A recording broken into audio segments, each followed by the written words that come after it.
6 կենցաղային հարցերի շուրջ նռնակի պայթյուն, 2 զոհ, 1 վիրավոր։ Գորիսում տեղի ունեցած ողբերգական միջադեպի բոլոր հանգամանքները դեռ պարզվում են։ Զոհերից մեկը Գորիսի քաղաքապետ Արուշ Արուշանյանի վարորդն է։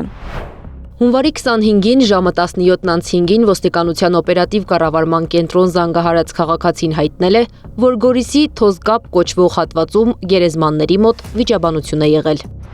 Րոպեներ անց դեպքի վայր են հասել ոստիկանության օպերատիվ խմբերը։ Պարզվել է կենցաղային հարցերի շուրջ ծագած վեճը ավարտվել է պայթյունով։ 45-ամյա Վարուժան Յոլյանի ձեռքի նռնակը պայթել է հենց վիճաբանության ընթացքում։ Պայթյունի հետևանքով նա տեղում մահացել է։ Մահացել է նաև 38-ամյա Արմեն Յոլյանը։ Վիճաբանությանը ներկա ևս մեկ 30-ամյա տղամարդը վնասվածքներով տեղափոխվել է բժշկական կենտրոն։ Ըստ սոցիալական ցանցերում տարածված լուրերի եւ տեղի բնակիչների պատմածների, վիճաբանողները հորեղբոր տղաներ են։ Մահացածներից մեկը Գորիսի քաղաքապետ Արուշ Արուշանյանի վարորդն է։ Ասում են հանգիստ, համեստ ու հավասարակշռված երիտասարդ էր, իսկ հորեղբոր որդին հոգեկան խնդիրներ է ունեցել, որոշել է պայթեցնել տունը։ Արդյունքում մահացել են երկուսը։ Եղբայրների հետ եղել է ևս մեկ տղա, որը վիրավորվել է եւ այս պահին հիվանդանոցում է։ Արմեն Յոլյանը 2 անչափահաս երեխաների հայր էր։ Մյուս եղբոր մասին տեղեկություն չկա։